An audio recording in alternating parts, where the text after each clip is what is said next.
The morning sun cast long shadows across the training grounds as Sarah Martinez adjusted her rifle scope for the 100th time that week.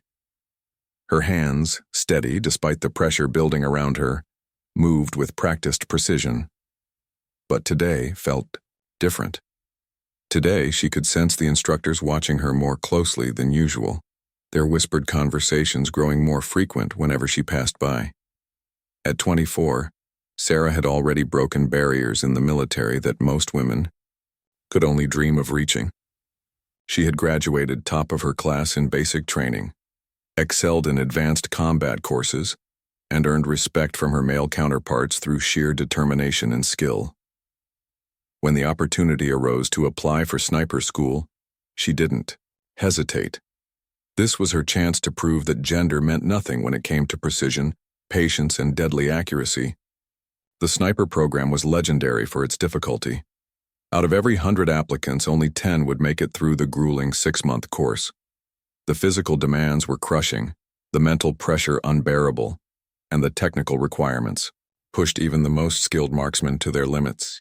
Sarah knew the statistics, but she also knew something else. She was born for this. Her childhood in rural Montana had prepared her in ways the military couldn't teach.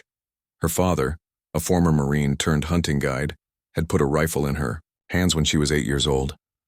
By the time she was 16, she could hit a target at 500 yards with iron sights.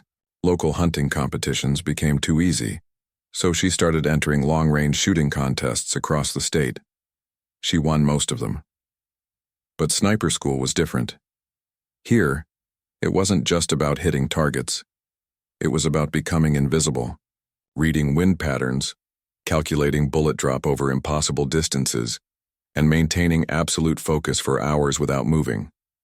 The instructors pushed every candidate to their breaking point, looking for any sign of weakness, any reason to send them home. Chief Instructor Sergeant Major Collins had made his position clear from day one.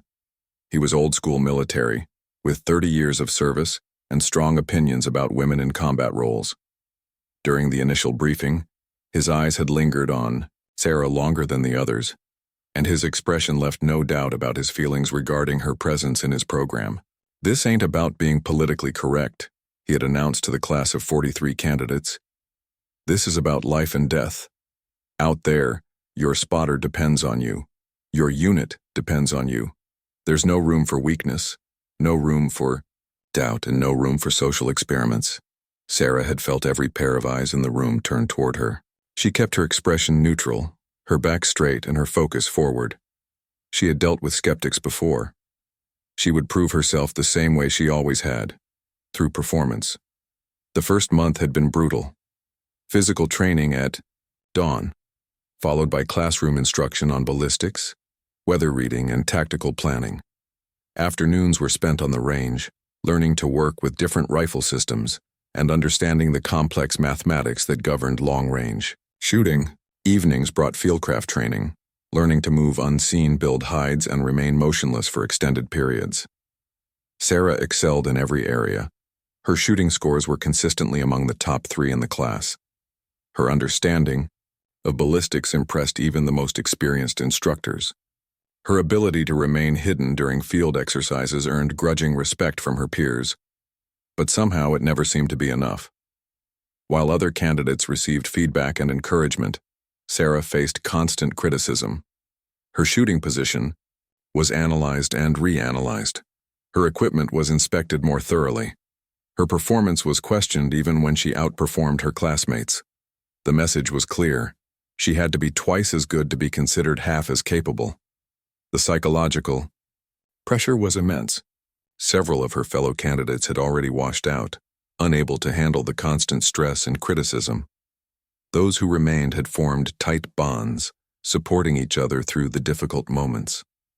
But Sarah often found herself isolated, viewed with suspicion by some who saw her as a distraction, and with protective concern by others who felt the instructors were being unfair.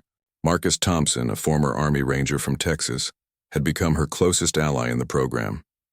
He recognized skill when he saw it, and Sarah's abilities impressed him. During study sessions, he would share insights from his combat experience, while she helped him understand the finer points of long-range ballistics. Their partnership was built on mutual respect and shared determination to succeed. "They're trying to break you," he had told her one evening after a particularly harsh day of training. "Collins thinks if he pushes hard enough, you'll quit on your own. He doesn't want to be the one who kicked out the only woman in the program." Sarah had considered this possibility. It would be easier for everyone if she simply walked away. The military could claim they gave her a fair chance, and the instructors could return to their comfortable all-male environment. But walking away wasn't in her nature. Every challenge in her life had only made her more determined to succeed. The technical aspects of the training fascinated her. Learning to read mirage, understanding how altitude affected bullet trajectory, mastering the art of calling wind across varied terrain. These were skills that required both scientific knowledge and intuitive understanding. Sarah absorbed everything, constantly practicing and refining her techniques. Her shooting diary became filled with detailed notes about every shot fired. Weather conditions, range estimates, target descriptions, and results were meticulously recorded. She studied patterns in her misses, analyzed her successes, and worked tirelessly to eliminate any inconsistencies in her performance. This attention to detail would later prove more valuable than she could imagine. As the weeks passed, the class size continued to shrink. The weak were weeded out through demanding physical standards, impossible shooting requirements, and constant psychological pressure. Those who remained were the elite, the ones who might actually earn the right to call themselves military snipers. But for Sarah, the real test was just beginning. The instructors were running out of legitimate reasons to question her performance. Her scores spoke for themselves, her dedication was undeniable, and her technical knowledge surpassed many of her peers. Something had to give, and Sarah sensed that the breaking point was approaching. The morning that would change everything started like any other. Sarah cleaned her rifle with methodical care, checked her equipment, and prepared for another day of proving herself. She had no way of knowing that within hours, everything she had worked for would be threatened, and she would face the most important decision of her military career. The shadows were growing shorter as the sun climbed higher, and Sarah felt the familiar calm that came before taking a shot.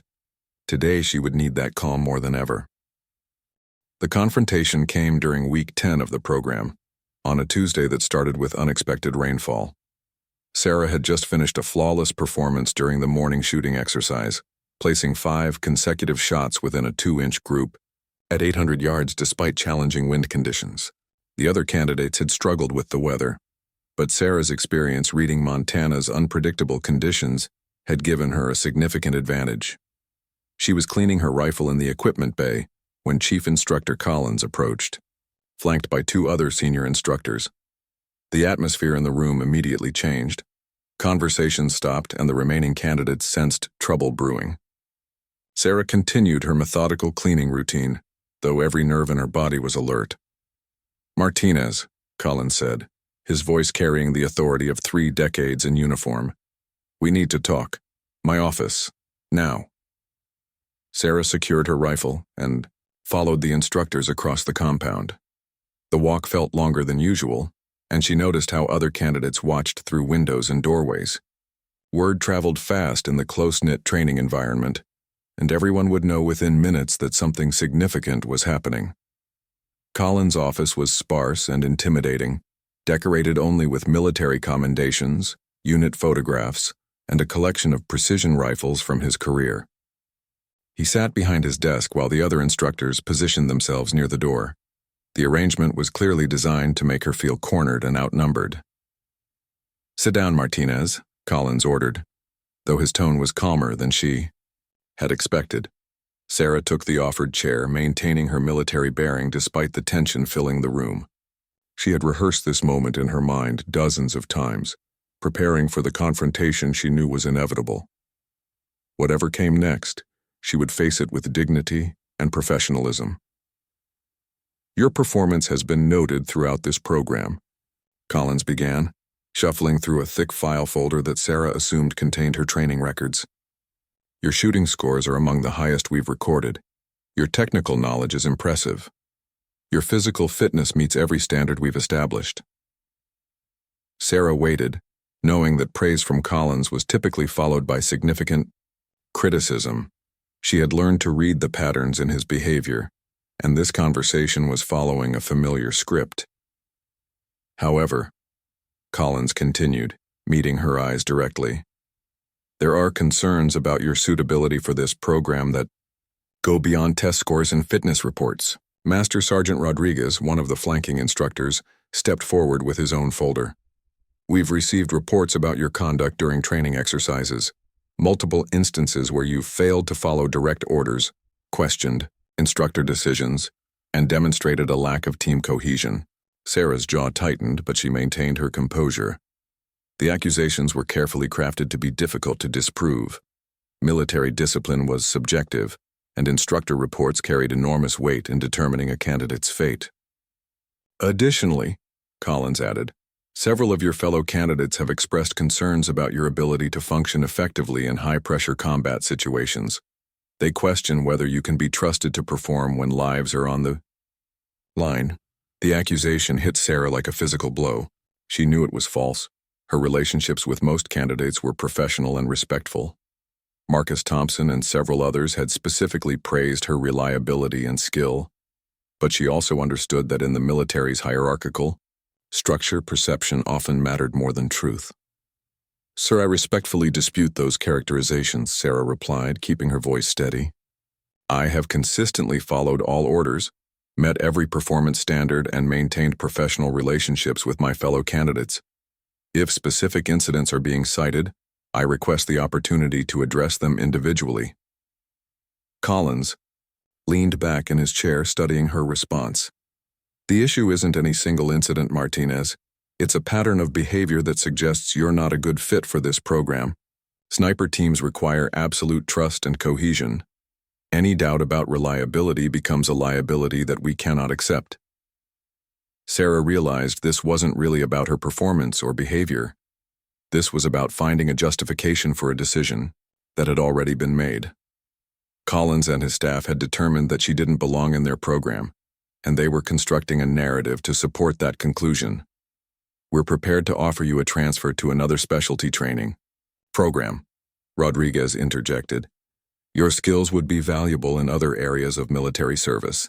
This isn't about punishment, it's about finding the right fit for your abilities.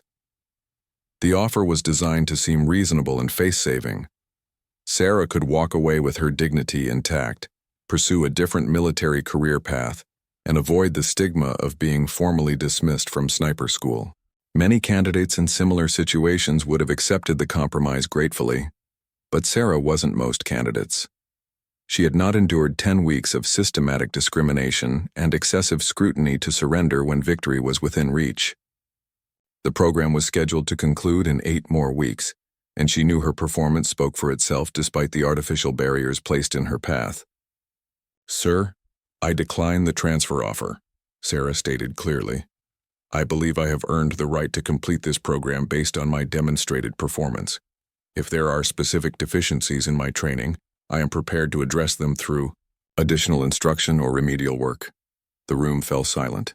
Collins's expression hardened, and the other instructors exchanged glances that suggested they had not expected this response. Most candidates, when faced with institutional pressure of this magnitude, chose the path of least resistance. Martinez, you need to understand what you're refusing, Collins said, his voice taking on a threatening edge. Completing this program doesn't guarantee assignment to a sniper unit. Even if you somehow make it through the remaining weeks, there are numerous ways your career can be affected by the recommendations in your file. The threat was clear, but unspoken. Sarah could continue fighting, but doing so would likely result in negative performance evaluations that would follow her throughout her military career.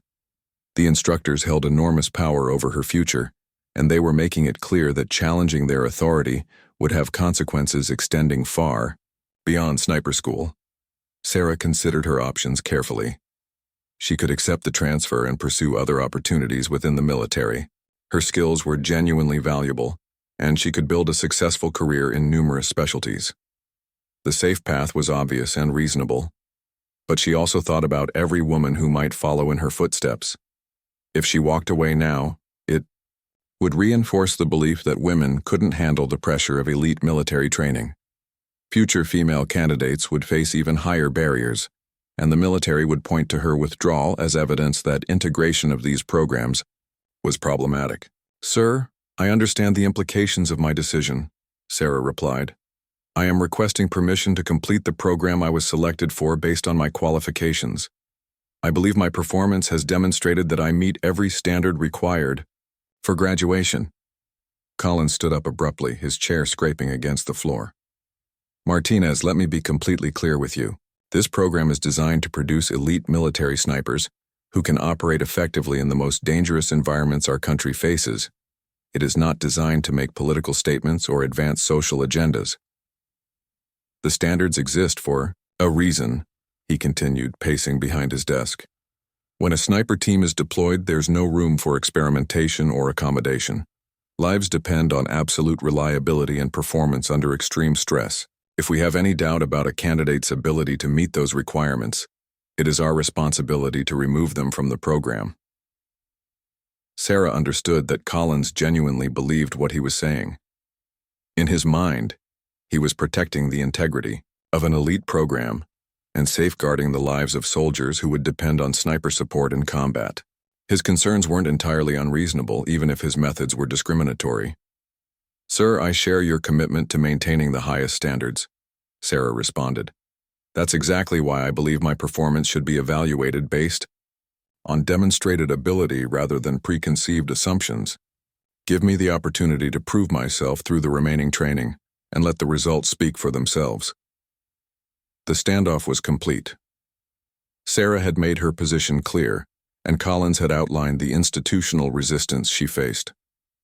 Neither side was prepared to back down, and the remaining weeks of training would become a test of wills as much as a test of military skills. What none of them knew was that events beyond the training compound would soon intervene, providing Sarah with an opportunity to demonstrate her capabilities in ways that no training exercise could replicate. The real test was coming, and it would silence her critics more effectively than any argument or performance evaluation ever could. The weeks following Sarah's confrontation with Chief Instructor Collins were marked by an escalation in training difficulty that seemed specifically designed to break her resolve. Every exercise became a test of endurance. Every evaluation carried extra scrutiny, and every small mistake was magnified into a potential reason for dismissal. Yet Sarah persevered, documenting each instance of discriminatory treatment while maintaining her focus on the ultimate goal. Her shooting scores remained consistently excellent, often the best in the remaining class of 18 candidates. Her fieldcraft skills had improved dramatically, and she could now construct nearly invisible hides in various terrain types. Most importantly, her understanding of the sniper's role in military operations had evolved from technical proficiency to tactical mastery. She was becoming exactly what the program was designed to produce: an elite precision marksman capable of operating independently in hostile environments. Marcus Thompson continued to provide crucial support during this difficult period. As he was one of the most respected candidates in the class, his public endorsement of Sarah's abilities carried significant weight with their peers. He had also begun documenting what he perceived as discriminatory treatment, creating a detailed record that might prove valuable if formal complaints became necessary. "They're running out of legitimate criticisms," he observed during one of their evening study sessions. "Your performance speaks for itself and everyone knows it. Collins is going to have to find another angle if he wants to push you out." That angle came in the form of psychological evaluation requirements that were suddenly implemented in week 14 of the program. All remaining candidates were required to undergo comprehensive psychological assessments to determine their suitability for the extreme mental demands of sniper operations. The timing was suspicious, as such evaluations were typically conducted during the initial selection process rather than near the end of training. Dr. Jennifer Walsh, a military psychologist brought in specifically for these evaluations, conducted extensive interviews with each candidate. Her questions probed stress management techniques, decision-making processes under pressure, and the psychological factors that motivated each individual to pursue sniper training. Sarah approached the evaluation with the same methodical preparation she applied to everything else. What drives your desire to be a sniper? Dr. Walsh asked during Sarah's session. The same thing that drives any soldier's desire to excel in their chosen specialty, Sarah replied carefully. I believe I have the skills and temperament necessary to perform this role effectively, and I want to serve my country in the capacity where I can make the greatest contribution. Dr. Walsh probed deeper, exploring Sarah's responses to criticism, her methods for handling isolation and stress, and her thoughts about the resistance she had faced during training. The psychologist was thorough and professional, but Sarah sensed that the evaluation was being conducted with a predetermined outcome in mind. The results, delivered 3 days later, were predictably mixed. While Sarah's psychological profile indicated excellent stress management capabilities, high intelligence, and strong decision-making skills, the report also noted potential concerns about integration into traditional team structures and possible defensive reactions to authority challenges. Sarah recognized the careful phrasing designed to provide justification for her removal, while avoiding overt discrimination claims. The language was vague enough to be interpreted multiple ways, but negative enough to support whatever decision the instructors wanted to make. However, the psychological evaluation process had an unexpected consequence. Dr. Walsh had also evaluated the instructor's treatment of candidates as part of her comprehensive assessment.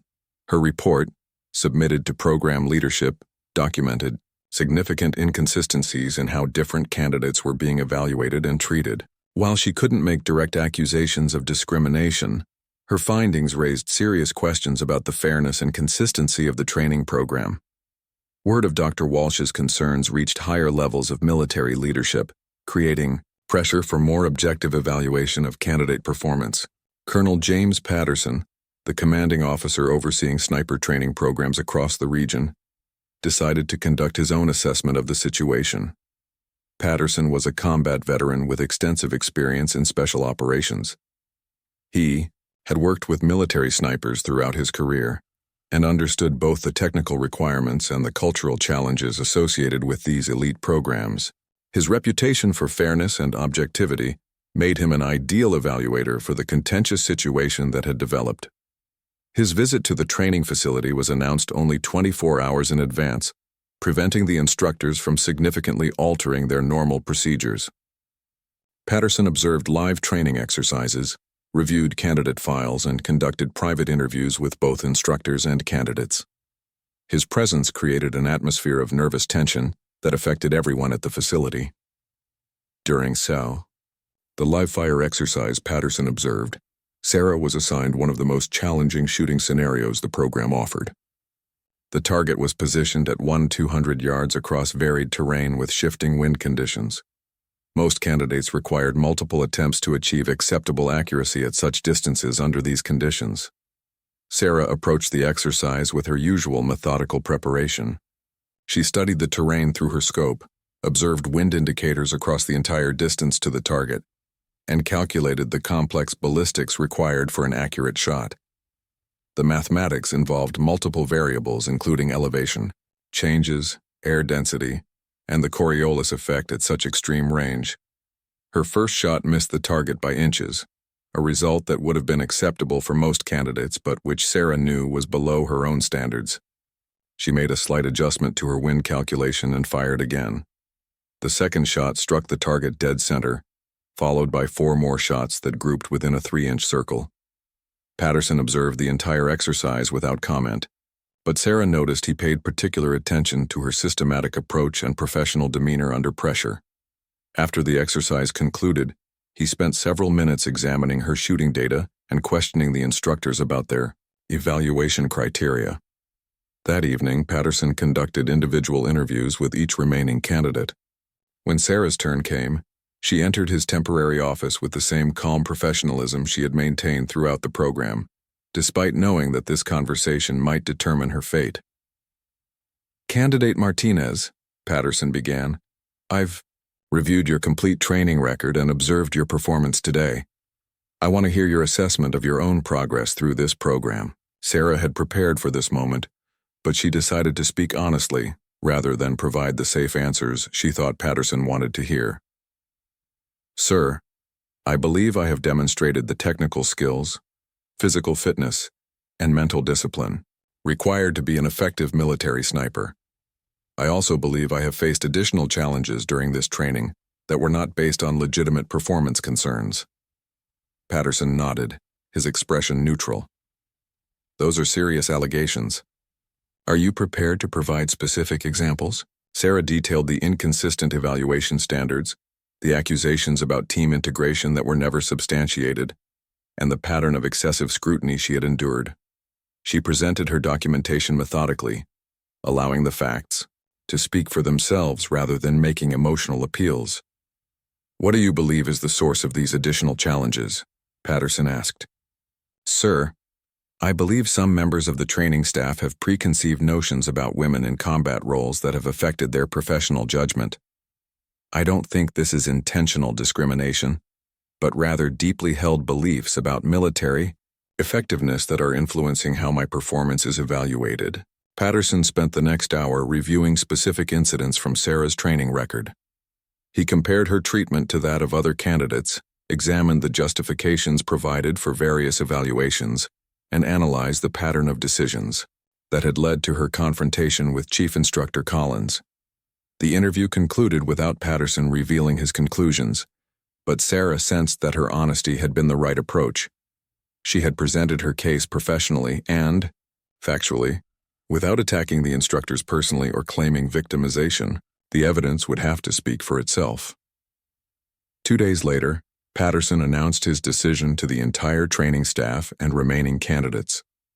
His recommendation would be forwarded to higher command levels, but his assessment carried enormous weight in determining the program's direction and individual candidate outcomes. The announcement would come at the worst possible time, as events beyond the training facility were about to thrust Sarah into a situation where her skills would be tested in ways no training exercise could replicate. The real measure of her capabilities was approaching, and it would provide the ultimate validation of everything she had endured during the most challenging months of her military career. Colonel Patterson's assessment was interrupted by an emergency that would transform Sarah's training experience into something far more serious than academic debate. At 3:47 hours on a Wednesday morning, alarms began blaring throughout the military installation. A terrorist cell had infiltrated the nearby civilian community and taken hostages at the local high school, just 8 miles from the training facility. The situation was complex and dangerous. Intelligence reports indicated that at least 6 heavily armed individuals had secured the school building during the night, taking approximately 40 people hostage, including teachers, maintenance staff, and students who had arrived early for athletic practice. The terrorists were well organized, had blocked all entrances, and were demanding the release of imprisoned associates along with substantial financial payments. Local law enforcement was overwhelmed by the scale of the crisis. State police tactical teams were en route but wouldn't arrive for several hours. Federal response units were even further away. Military protocols normally prohibited direct involvement in domestic law enforcement, but the proximity of the training facility and the immediate threat to civilian lives created an exceptional situation requiring immediate action. Colonel Patterson found himself in command of the only available resource capable of responding effectively, a facility full of highly trained military personnel, including nearly graduated sniper candidates and their elite instructors. The BI decision was made to deploy these resources in support of local law enforcement while waiting for specialized federal response teams to arrive. Chief Instructor Collins was placed in charge of reconnaissance and intelligence gathering operations. His team would use their advanced surveillance equipment and training to assess the situation and provide critical information to law enforcement commanders. Several instructor snipers would be positioned as overwatch for tactical teams, though their rules of engagement were strictly limited to defensive actions. The sniper candidates, despite their advanced training, were initially assigned to perimeter security and logistics support roles. None had completed the full program, and military protocols were clear about using unqualified personnel in active operations. However, the developing situation would soon challenge these carefully planned limitations. Sarah and Marcus were assigned to equipment preparation duties, ensuring that surveillance gear and communication equipment were properly configured for the operation. As they worked, they could monitor radio communications from the scene and track the development of the crisis. The terrorists had proven to be sophisticated and well prepared, using advanced electronic jamming equipment and demonstrating detailed knowledge of law enforcement tactical procedures. By noon, the situation had deteriorated significantly. The terrorists had killed 2 hostages to demonstrate their resolve and were threatening to execute more if their demands weren't met within 6 hours. Federal response teams were still hours away, and local tactical teams lacked the specialized equipment and training necessary to breach a fortified position without massive casualties. More critically, reconnaissance teams had identified sniper positions the terrorists had established in the school building. They had marksmen of their own, positioned to cover all approaches and prevent rescue attempts. The threat these enemy snipers posed made it impossible for tactical teams to approach the building safely. "We need to neutralize those sniper positions before any rescue attempt," Patterson announced during an emergency briefing. "Our instructor snipers are good, but they're not familiar with this terrain and don't have current intelligence on enemy positions. We need someone who can get close enough to gather detailed reconnaissance and potentially take precise shots if necessary." Collins was studying aerial photographs of the school and surrounding area when he made an observation that changed everything. The optimal overwatch position is that water tower about 900 yards southeast of the main building. It provides clear sight lines to all the enemy sniper positions, but getting there requires crossing about 400 yards of open ground without being detected. The challenge was clear. Military snipers were trained for combat environments where camouflage and concealment were possible. This situation required someone to move through suburban terrain, avoid detection by sophisticated enemies, and establish a shooting position that could cover multiple targets simultaneously. Sarah had been listening to the discussion from her position near the communications equipment. The terrain description was familiar, similar to the hunting grounds where she had spent her youth, and comparable to training scenarios she had practiced extensively. The technical challenge of the shots was within her demonstrated capabilities, and the tactical situation was one she had studied throughout her training. "Sir," she said, approaching the command group, "I volunteer for the reconnaissance mission." The room fell silent. Collins stared at her with an expression combining surprise and irritation. "Martinez, you're not qualified for operational deployment. This isn't a training exercise." "With respect, sir, I have the best scores in the class for both marksmanship and fieldcraft. I'm familiar with this type of terrain, and I understand the technical requirements for the shots that might be necessary." Patterson studied the situation carefully. The water tower position was crucial for any successful resolution of the crisis, but the approach was extremely dangerous. His instructor snipers were highly qualified, but none had demonstrated the specific combination of skills that might be required. Sarah's training scores were indeed exceptional, and her performance under pressure had been consistently strong. "The approach to that position is at least a 4-hour crawl through difficult terrain," Collins argued. "There's no room for error. If she's detected, it compromises the entire operation and potentially triggers the execution of hostages." Sarah understood the stakes involved, but she also recognized that her unique combination of skills and experience made her the most qualified person available for this specific mission. Her childhood in Montana had taught her to move silently through varied terrain. Her competitive shooting experience had prepared her for precision shots under pressure, and her military training had given her the tactical knowledge necessary to assess and engage multiple targets. "Sir, I request permission to attempt the approach," Sarah said directly to Patterson. "If I can establish that overwatch position, I can provide intelligence on enemy positions and capabilities. If engagement becomes necessary, I have demonstrated the marksmanship skills required for precision shots at those ranges." The debate continued for several minutes, with Collins arguing against deploying an unqualified candidate and other instructors expressing concerns about the risks involved. But time was running out, and Patterson faced a decision between acceptable options and available resources. "Martinez, this isn't about proving yourself or advancing your career," Patterson said finally. "This is about saving lives. Are you absolutely certain you can handle this responsibility?" Sarah met his gaze directly. "Sir, I am confident in my ability to complete this mission successfully. I understand the stakes involved, and I'm prepared to accept full responsibility for my actions." Patterson made the decision that would define Sarah's career and potentially save dozens of lives. "Martinez, you're authorized for reconnaissance and overwatch deployment. Your mission is to reach the water tower position, establish observation of enemy sniper positions, and report detailed intelligence. You are authorized to engage targets only if specifically ordered or if immediate action is necessary to prevent loss of life." As Sarah prepared her equipment for the most important mission of her life, she understood that everything she had endured during training had led to this moment. The discrimination, the excessive scrutiny, and the institutional resistance had only strengthened her resolve and sharpened her skills. Now she would have the opportunity to demonstrate her capabilities in the most demanding environment possible, where lives depended on her training, her judgment, and her ability to perform under ultimate pressure. The approach to the water tower would take her across terrain that offered minimal concealment, past multiple observation points, and into a position where a single mistake could result in the deaths of innocent people. But as she checked her rifle and prepared to move out, Sarah felt the same calm confidence that had carried her through every challenge in her military career. This was what she had trained for, and she was ready. Sarah's approach to the water tower began in the pre-dawn darkness, using every technique she had learned during months of intensive training.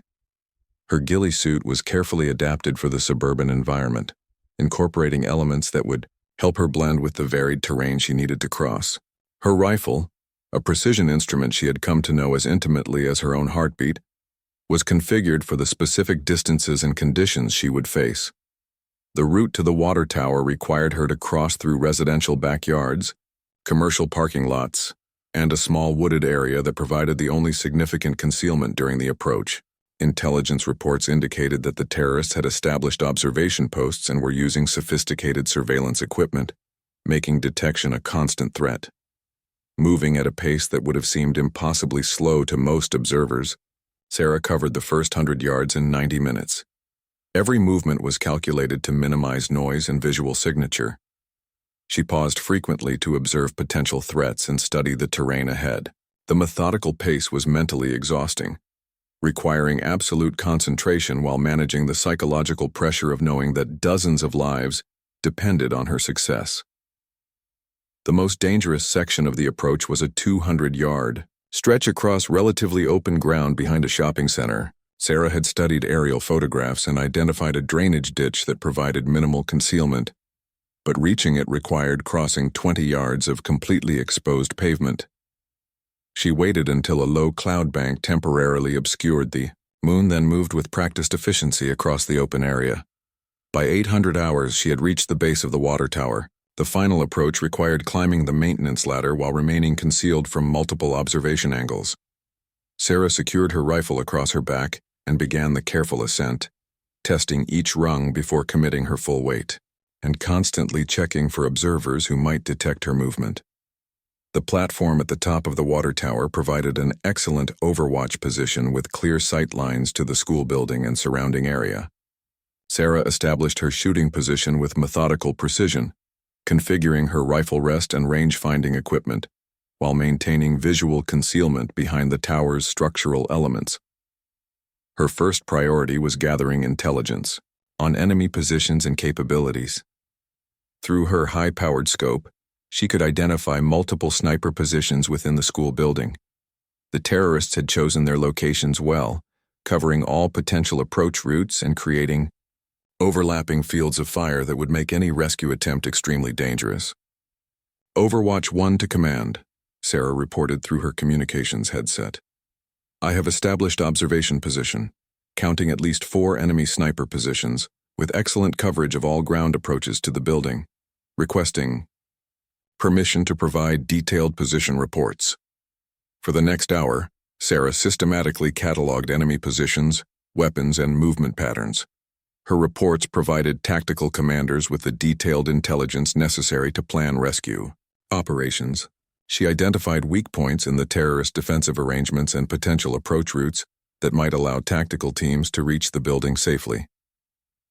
The situation deteriorated rapidly around 0900 hours when the terrorists executed another hostage to demonstrate their continued resolve. Radio intercepts indicated they were prepared to begin killing hostages every 30 minutes until their demands were met, creating an urgent timeline for any rescue attempt.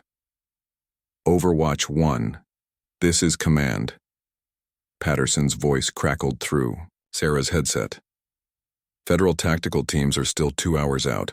We need to initiate rescue operations immediately or lose more hostages. Are you in position to provide overwatch and precision fire support? Sarah studied the distances and angles involved. The enemy sniper positions ranged from 600 to 100 yards from her location, well within her demonstrated capabilities but requiring perfect execution under extreme pressure. Wind conditions were variable, complicated by the heat shimmer rising from pavement and building surfaces. The technical challenge was immense, but manageable with proper preparation. Command, Overwatch 1 is ready to provide precision fire support. I have good visibility on all identified enemy positions. Recommend coordinated engagement to neutralize multiple threats simultaneously. The plan developed quickly. Local tactical teams would approach the building from multiple angles while Sarah systematically eliminated the enemy snipers, who posed the greatest threat to rescue operations. The coordination required split-second timing and absolute precision. Any mistake would alert the remaining terrorists and likely result in the execution of multiple hostages. Sarah began her engagement sequence at 0923 hours. Her first target was an enemy sniper positioned in a third-floor classroom window, approximately 850 yards from her position. She had been observing this individual for over an hour, noting his movement patterns and calculating the precise shot placement required to neutralize the threat instantly. The mathematics involved were complex. Wind speed varied across the distance to target, requiring her to account for multiple velocity zones. The angle of engagement created additional ballistic complications, as did the heat shimmer affecting visibility. Sarah made her calculations, methodically, double-checking each variable before settling into her final shooting position. Her first shot was perfect. The enemy sniper was eliminated instantly, without any opportunity to alert his associates or threaten the approaching tactical teams. Sarah immediately shifted to her second target, a terrorist positioned in the school's gymnasium, 720 yards away. The second engagement was more challenging due to limited visibility through the target's position. Sarah had only intermittent glimpses of her target through structural elements of the building. She waited patiently for the optimal opportunity, controlling her breathing and heart rate while maintaining perfect sight alignment. When the shot opportunity presented itself, Sarah engaged without hesitation. The second enemy sniper was neutralized, as effectively as the first. 2 threats eliminated, with tactical teams now able to approach the building from the southern approaches. Overwatch 1 to command, 2 targets neutralized. Tactical teams have clear approaches from southern sectors, continuing surveillance of remaining positions. The third engagement proved to be the most difficult.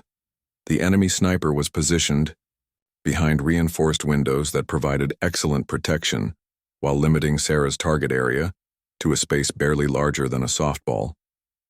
The range was 1,040 yards, requiring her to account for maximum ballistic variables, including the Coriolis effect at such extreme distance. Sarah studied the target through her scope, waiting for the precise moment when engagement was possible.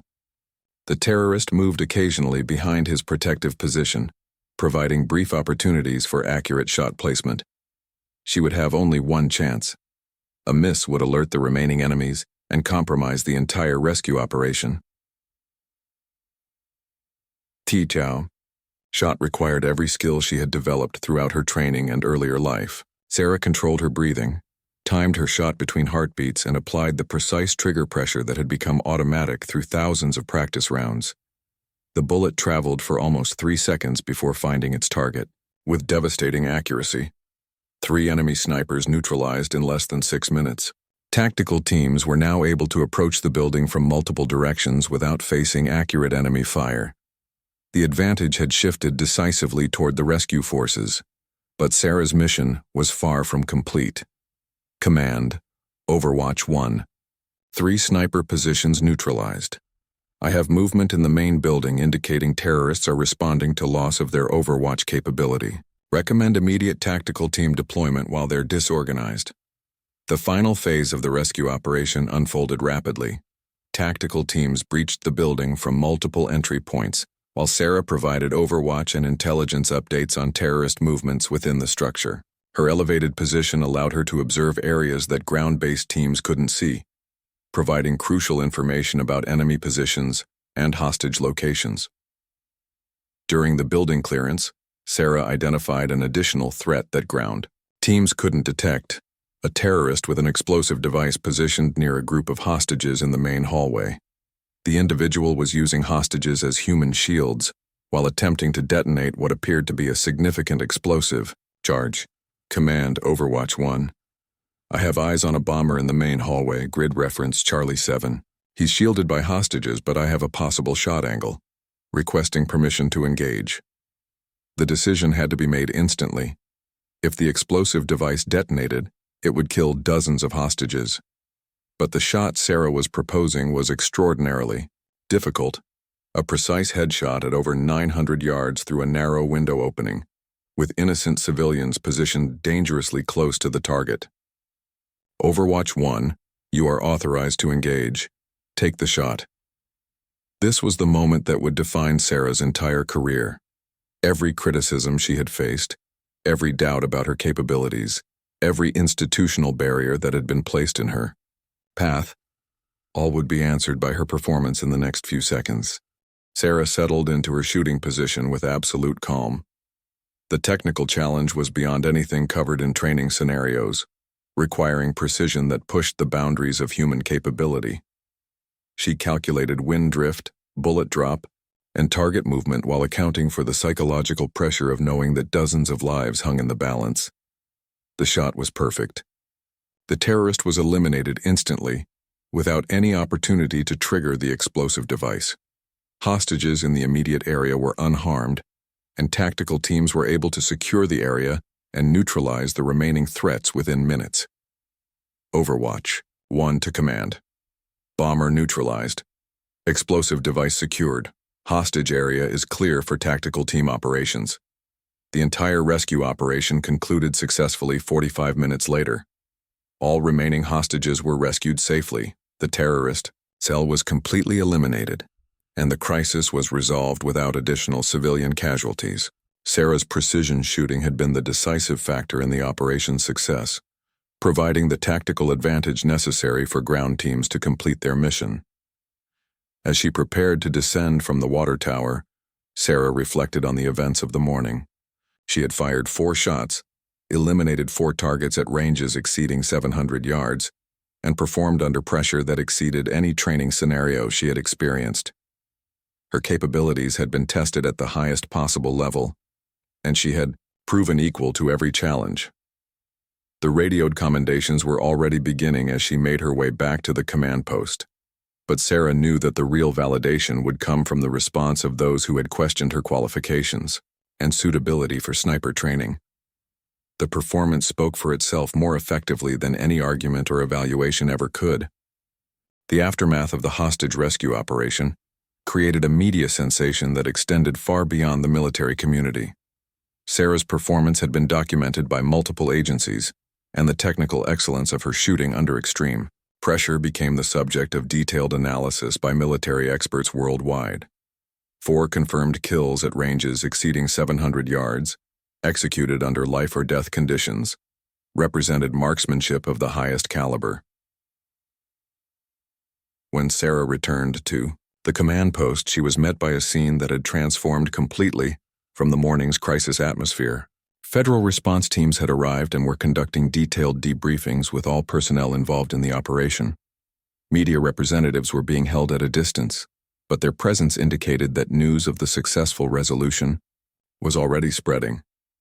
Colonel Patterson approached Sarah as she secured her equipment, his expression reflecting both professional respect and personal admiration. "Martinez, I need you to know that what you accomplished today goes far beyond anything we could have expected from any sniper. Regardless of experience level, your performance was absolutely exceptional. Chief Instructor Collins stood nearby, studying Sarah's rifle with an expression that mixed professional curiosity with something approaching awe. The weapon that had delivered 4 perfect shots under impossible pressure now represented capabilities that even he couldn't dispute. His 3 decades of military experience had given him the expertise to recognize truly exceptional marksmanship when he witnessed it. "I want to examine your shooting data from today," Collins said, his tone completely different from their previous confrontations. "The technical aspects of those engagements will be studied by military training programs for years to come. The precision required for that final shot was beyond what most snipers achieve in their entire careers." The detailed debriefing process took several hours, with Sarah providing comprehensive accounts of her observations, decision-making process, and technical execution of each shot. Federal agents, military analysts, and tactical experts questioned her methodically about every aspect of the operation. Her responses demonstrated not only exceptional skill, but also mature tactical thinking and professional judgment under extreme pressure. Dr. Jennifer Walsh, the psychologist who had conducted the controversial evaluations weeks earlier, requested a private session with Sarah to assess her psychological response to the day's events. The conversation revealed Sarah's remarkable ability to compartmentalize stress, maintain emotional stability, and process the life and death decisions she had been required to make. "Your psychological resilience under extreme stress is truly exceptional," Dr. Walsh observed. "The cognitive demands of precision shooting while processing multiple tactical variables and managing life or death pressure would overwhelm most individuals.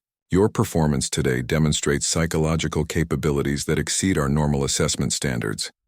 As word of Sarah's performance spread through the military community, responses began arriving from unexpected sources.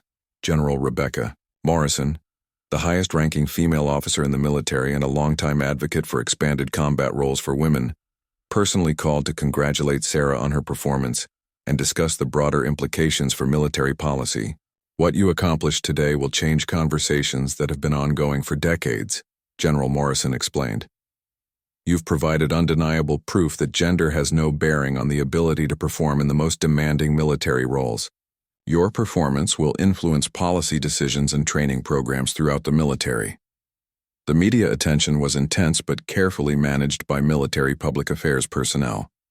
Sarah's identity was initially protected for security reasons, but details of the operation and her role in its success became national news within hours. The story captured public attention not just because of the successful resolution of a terrorist crisis, but because it challenged long-held assumptions about women in combat roles. Marcus Thompson and the other remaining sniper candidates followed the developments with pride and amazement. They had witnessed Sarah's capabilities throughout training, but her performance during the hostage crisis elevated her to a different level entirely. The discrimination and skepticism she had faced now seemed not just unfair, but absurd in light of her demonstrated abilities. "She just proved that she's better than any of us," Thompson told a reporter who was interviewing program candidates. "The instructors who questioned her capabilities must feel pretty stupid right now. Sarah didn't just meet the standards, she exceeded them by margins that most of us can't even comprehend." The formal recognition came swiftly. Sarah was awarded the Distinguished Service Medal for her actions during the hostage rescue, one of the highest honors available for non-combat operations. The citation specifically recognized her exceptional marksmanship, tactical judgment, and courage under fire that directly saved the lives of dozens of civilian hostages. More importantly for her immediate goals, Colonel Patterson issued a formal recommendation that Sarah be immediately graduated from sniper training, with the highest possible ratings in all categories. Her performance during an actual operational deployment had provided evaluation criteria that superseded any training exercise or written examination. Chief Instructor Collins found himself in the position of having to publicly acknowledge that his assessment of Sarah's capabilities had been fundamentally flawed. During the graduation ceremony for the remaining candidates, he addressed the discrimination Sarah had faced with unexpected candor. "I made judgments based on preconceived notions rather than demonstrated performance," he admitted to the assembled group. Martinez proved that capability and determination, are what matter in this profession, not gender or any other characteristic that doesn't affect performance. She has taught this old soldier some important lessons about fairness and professional evaluation. The broader impact of Sarah's success extended far beyond her individual career. Military leadership accelerated the integration of women into previously restricted combat specialties, using her performance as evidence that capability should be the only criterion for assignment to elite units. Sniper training programs across all service branches revised their evaluation procedures to ensure more objective assessment of candidate performance. Sarah's rifle, the instrument that had delivered those 4 perfect shots, became something of a legend within the military community. She had 4 small notches engraved on the stock, not as a celebration of taking lives, but as a reminder of the lives saved through precise application of her skills. Each mark represented not just a successful engagement, but a hostage who went home safely to their family. The completion of sniper training was now a formality for Sarah, but she approached the remaining weeks with the same dedication she had shown throughout the program. Her focus shifted from proving herself to helping her fellow candidates achieve their own success. She became an informal instructor, sharing insights and techniques that helped several struggling candidates improve their performance significantly. On graduation day, Sarah stood with the 11 other candidates who had successfully completed one of the military's most demanding training programs. Her journey had been more difficult than theirs, marked by institutional resistance and discriminatory treatment that had nothing to do with her abilities. But she had persevered through determination, exceptional skill, and an unwavering commitment to proving that excellence recognizes no gender boundaries. As she received her sniper qualification and assignment orders, Sarah reflected on the path that had brought her to this moment. The discrimination she had faced had only strengthened her resolve and sharpened her focus. Every challenge had contributed to her development as both a marksman and a soldier. Her assignment was to an elite military unit where her skills would be valued and utilized to their fullest potential.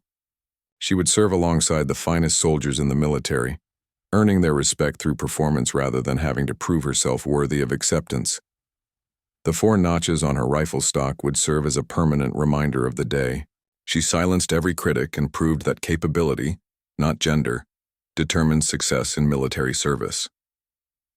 Sarah Martinez had not just graduated from sniper school, she had transformed it, creating opportunities for future generations of women who would follow in her footsteps.